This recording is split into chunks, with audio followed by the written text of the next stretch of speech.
Hello बच्चों, let's read this question. So this question says an electron of mass m initially at rest moves through a certain distance in a uniform electric field in time t1.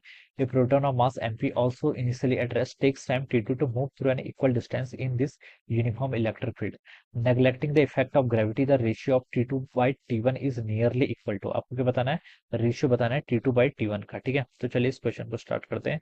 So we can write down the key concept of this question. इस question का key concept आप क्या लिख सकते हैं?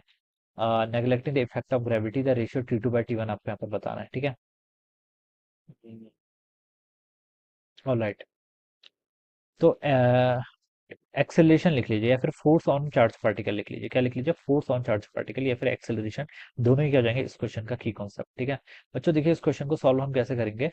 Electron का मास देखिए आपको एम के इक्वल दे रखा है, ये गिवन है. इनिशियली एट रेस्ट, तो यू की वैल्यू कितनी? जीरो के equal.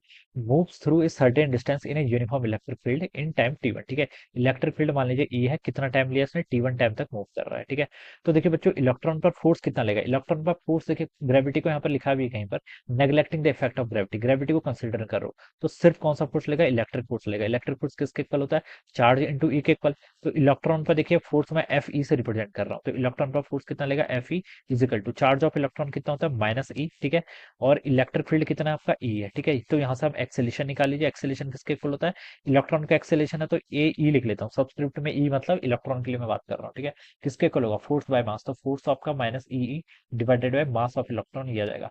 This is the acceleration of electron. इसको मैंने इक्वेशन 1 बोल दिया. सेम तरीके से मैं देखिए फोर्स ऑन प्रोटॉन, प्रोटॉन का चार्ज कितना होता है? Plus E. इलेक्ट्रिक फील्ड भी सेम है, देखिए यहाँ पर लिखा हुआ था to move through in equal distance, distance भी सेम है, और in equal uniform this field. ठीक है, in this uniform electric field, electric field भी सेम है, तो ये आपका फोर्स लेगा. तो सिमिलरली यहाँ से मैं एक्सेलेरेशन ऑफ प्रोटॉन निकाल सकता हूँ, E into capital E divided bye आपका मास ऑफ प्रोटॉन. ये आपका इक्वेशन 2 आ गया.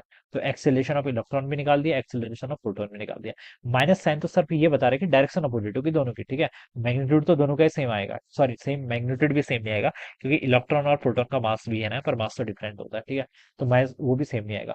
अब हमसे बोल रखा है कि दोनों देखिए इक्वल डिस्टेंस ट्रेवल कर रहे हैं. ठीक है, और डिस्टेंस देखिए आपको एक्सेलरेशन गिवन कर रखा है, इनिशियल वेलोसिटी गिवन कर रखी है. ठीक है, टाइम बोल रखा है टी1 टी2 गिवन कर रखा है, और आपको डिस्टेंस बता रखा है कि इक्वल किया है, यानी कि एस1 और एस2 दोनों डिस्टेंस क्या आएंगे?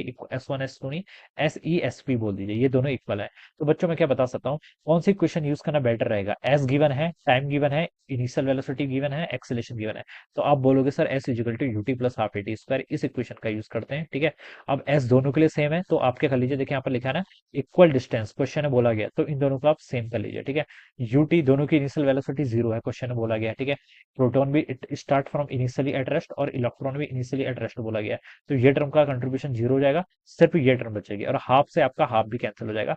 तो लिख सकते हैं acceleration of electron into time taken by electron. ठीक है, इलेक्ट्रॉन के केस में टाइम टी1 बोल रखा है इसने, तो इसको मैं टी1 का स्क्वायर लिख लेता हूँ, equal to acceleration of proton into time का स्क्वायर.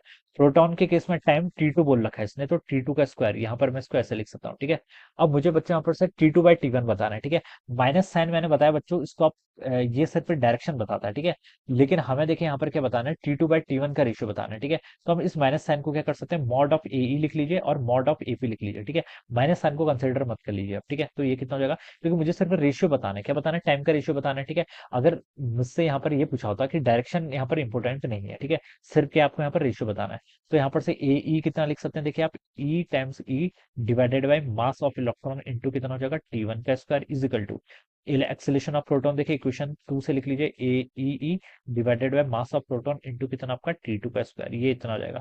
ई से आपका ई कैंसिल. ठीक है, और यहाँ से आप क्या लिख सकते हैं बच्चों, देखिए यहाँ पर आप लिख लीजिए टी2 बाई टी1 बताना है, तो यहाँ पर हो जाएगा आपका मास of proton divided by mass of electron. ये वैल्यू किसके इक्वल आ गई आपकी, टी2 डिवाइडेड बाई टी1 का होल स्क्वायर के इक्वल आ गया. ठीक है, और टी2 बाई टी1 को आप यहाँ से लिख सकते हैं, टी2 बाई टी1 हो जाएगा यहाँ से आपका अंडर रूट के अंदर ले आइए इसको, मास of proton divided by mass of, ये आ जाएगा, और जिसको मैं ऐसे भी लिख सकता हूँ, mass of proton divided by mass of electron to the power 1/2. तो ये इसका राइट आंसर हो जाना चाहिए, जो कि आपको सी ऑप्शन पे गिवन किया हुआ है. So option c would be right answer. ठीक है, so I hope you all understood this concept. All the best and thank you.